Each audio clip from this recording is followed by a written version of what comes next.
Hornet two এর problem বলে সবাই প্রবলেমগুলো নিয়ে, কমন যে প্রবলেমগুলো আছে সেগুলো নিয়ে একটু আলোচনা করি। মানে বাইক হিসেবে একটা ট্রিমেন্ডাস বাইক। আসসালামু আলাইকুম ভাই ব্রাদার, কেমন আছেন?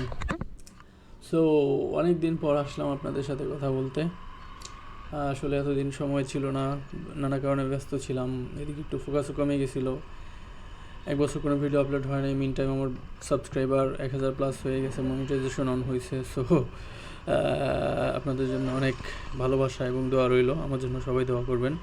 তো ভাবলাম 1 বছর হয়ে গেছে, 14,000 প্রায় 15,000 কিলোমিটার চলছে আমার বাইক, আপনাদের সামনে একটা রিভিউ নিয়ে হাজির হই।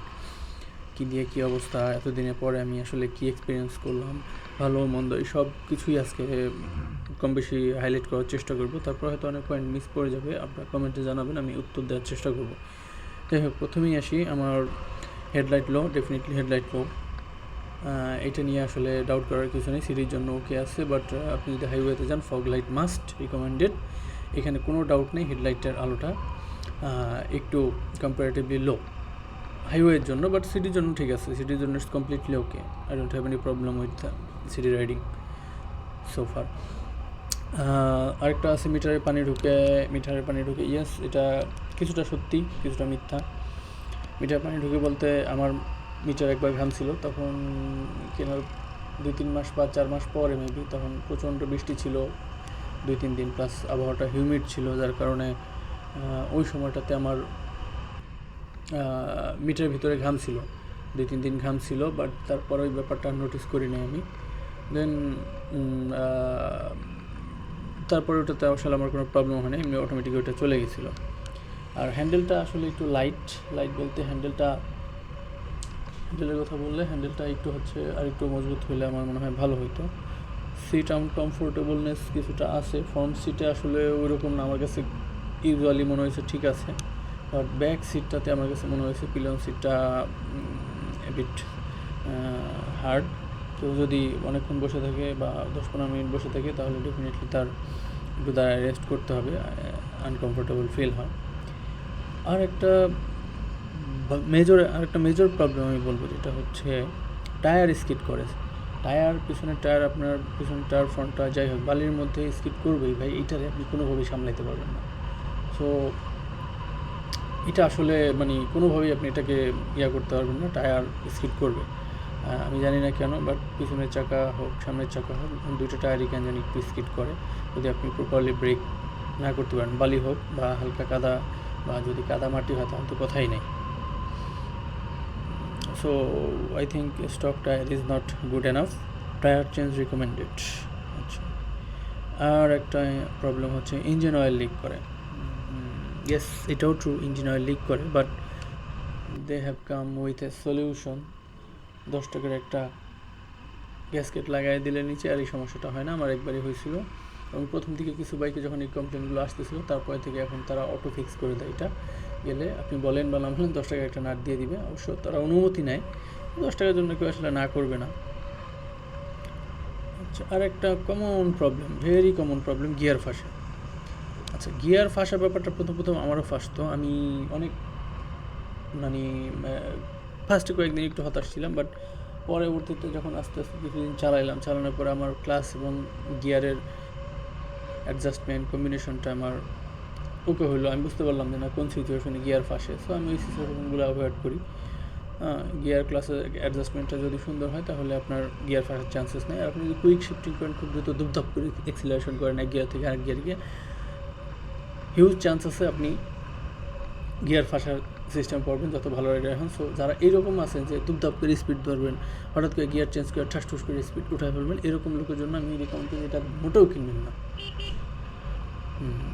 আর আদারওয়াইজ যদি আমার মতো রাইডার হন, আসলে ওরকম মানে বুঝে শুনে চালাবেন বাইক, বা সব কিছু আপনার কন্ট্রোলে আছে, তো সেক্ষেত্রে আপনি কিনতে পারেন, নো প্রবলেম, এবং রিকমেন্ডেড অবশ্যই কিনবেন। কেন কিনবেন সেই ব্যাপারগুলোতে পরে আসতেছি। সাসপেনশন হার্ড আরেকটা প্রবলেম। সাসপেনশন আমার কাছে কোনো ইস্যু আমি ফেস করিনি, আমার কাছে কোনো হার্ডও মনে হয় নাই, সেগমেন্ট ওয়াইজ ঠিক আছে। এখন এইটাকে তো আপনি R15 এর সাথে কম্পেয়ার করলে চলবে না।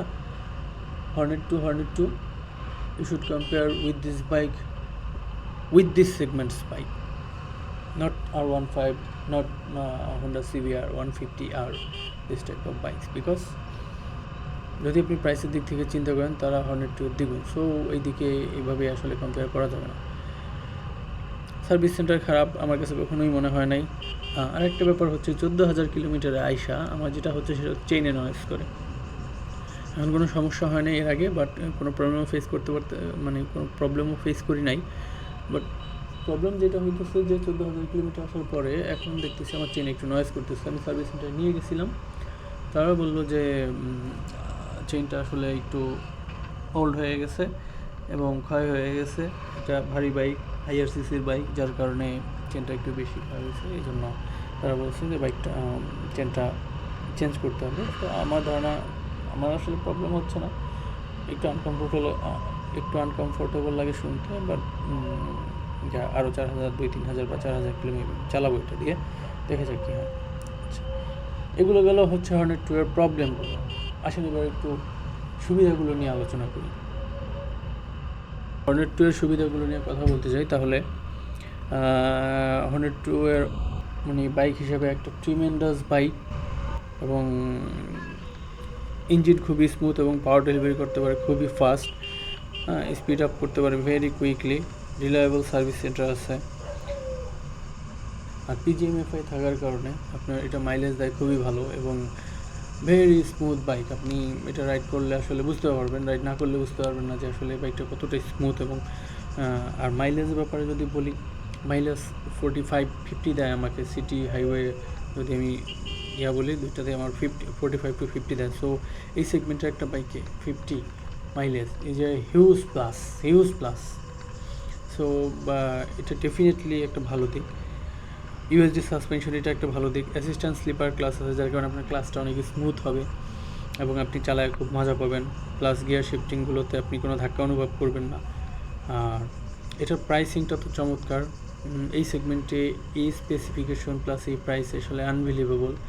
প্লাস এটার যে পারফরমেন্স সেটা আসলে না বললেই নয়।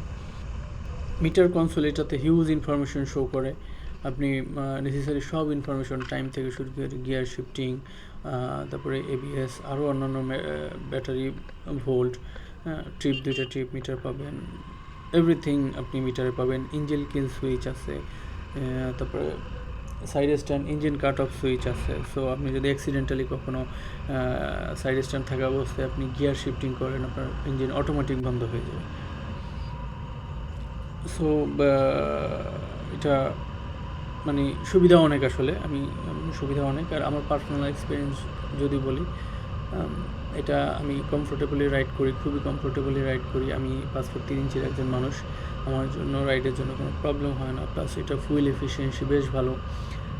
আমার এদিক দিয়ে আমার একটা প্লাস, ইঞ্জিন স্মুথ, তারপরে রেসপন্স খুবই ভালো, ইঞ্জিন রেসপন্স খুবই ভালো। আপনি যখনই স্পিড আপ করতে চাবেন খুব দ্রুত সময়ের মধ্যে স্পিড আপ করতে পারবেন। ওভারটেকিংয়ে এটা আপনাকে হিউজ প্লাস দেবে, আপনি সিচুয়েশন অনুযায়ী খুব ভালো ওভারটেক করতে পারবেন। আর এই 2 বছরের মধ্যে যদি আপনি মেজর কোনো প্রবলেমের কথা বলেন, আমি আসলে মেজর কোনো প্রবলেম ফেস করি না, এক্সেপ্ট মিটার চেঞ্জ করা হয়েছে আমার একবার। মিটারটা চেঞ্জ করা হয়েছে, ওয়ারেন্টি ক্লেম করছিলাম, এটার একটু প্রবলেম ছিল, তার চেঞ্জ করে দিয়েছে ইজিলি। আদারওয়াইজ অন্য কোনো প্রবলেম আমি মেজর ফেস করিনি। তো কেউ যদি আমাকে জিজ্ঞেস করে যে আপনি হর্নেট টু কিনতে রিকমেন্ড করেন কি না বা কেন করেন, একদম নিউট্রাল পয়েন্ট অফ ভিউ থেকে যদি আমি বলি আপনাদেরকে, আপনার হর্নেট টু অবশ্যই কিনবেন। ডিসপাইট এই যে টুকটাক যেসব প্রবলেমের কথা বললাম, এগুলো যদি আপনি কনসিডার করতে পারেন, অবশ্যই হর্নেট টু কিনবেন। বিকজ আপনি যেই বাইকই কিনেন কম বেশি প্রবলেম আপনার সেই বাইকে থাকবেই। অ্যান্ড এইগুলো আসলে মেজর কোনো প্রবলেমও না, যে প্রবলেমগুলো আমরা ডিসকাস করছি। এবং যেই প্রবলেম আছে, প্রবলেমের তুলনায় আপনার এটা যে ফিচার বা সুবিধা আছে সেটা অনেক বেশি। এই প্রাইসে, এই সেগমেন্টে, এই প্রাইসে এবং এইরকম স্পেসিফিকেশন প্লাস এরকম দুর্দান্ত একটা বাইক আপনি অন্য কোথাও পাবেন না। সো আপনার যদি বাজার থাকে, আমি রিকমেন্ড করবো ডেফিনেটলি আপনি হর্নেট টু কিনবেন। তারপরে যদি কেউ রিগ্রেট করেন যে হর্নেট টু কিনে, তখন আমাকে বলবেন যে ভাই আমি হর্নেট টু কিনে রিগ্রেট করতেছি। বাট আপনাকে প্রথমে চালানোটা শিখতে হবে, কারণ হর্নেট টু যে বললাম গিয়ার ভাষা একটা প্রবলেম আছে, এটা নিয়ে আপনি হয়তো ফ্রাস্ট্রেটেড হতে পারেন প্রথম দিকে। বাট যখন আপনি ক্লাস অ্যান্ড গিয়ার কম্বিনেশন বুঝে যাবেন, তখন আপনার প্রবলেম হবে না।